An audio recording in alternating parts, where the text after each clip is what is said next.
New জার্সিতে বিশ্বজয়ের আনন্দে মেতে উঠেছেন স্প্যানিশরা। একদিকে কিংবদন্তি লিওনেল মেসি, অন্যদিকে নতুন প্রজন্মের উজ্জ্বলতম মুখ লামিন ইয়ামাল। বিশ্বকাপের ফাইনাল যেন হয়ে উঠেছিল দুই প্রজন্মের ফুটবল দর্শনের লড়াই।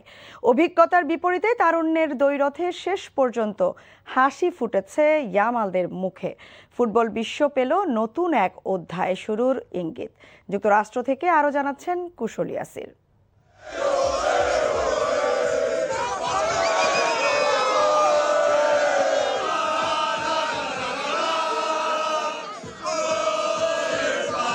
লিওনেল মেসির আর্জেন্টিনাকে বোতল বন্দি করে পুরোটা সময় যেন স্প্যানিশ জাদু দেখলো এই স্টেডিয়াম এবং শেষ পর্যন্ত জয় নিয়েই মাঠ ছাড়লো, সঙ্গে বিশ্বকাপের ট্রফিটা নিয়েই ফিরলো স্প্যানিশরা। Hey, congratulations to Spain, to Argentina, next time, but hey, let's celebrate, brother. Yeah, I think the best team won. I wasn't going for nobody. I went for both teams, so I'm happy either way. I think well deserved and well played, and congratulations to my country, to Spain. I'm super proud of having so many Barcelona players and coming from the academy of La Masia.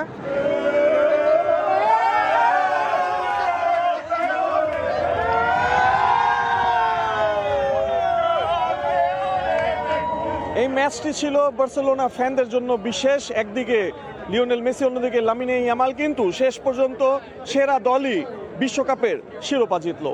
I'm a Barcelona fan. I'm so happy for Lamine Yamal too and Ferran Torres. I think Spain played very well. All their chances, they had 30-2 chances, so they deserved it.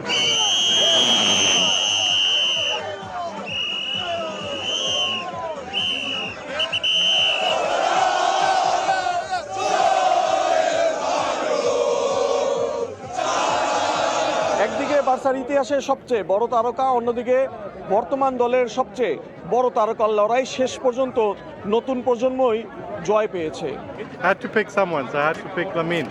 To the next generation, Lamine Yamal, he's won the World Cup. Very happy, I'm very happy. Spain খুব ভালো খেলেছে আজকে। Argentina পুরো টুর্নামেন্টে যেভাবে খেলছে আজকে সেভাবে খেলতে পারে নাই, সো খেলাটা এনজয় করছি।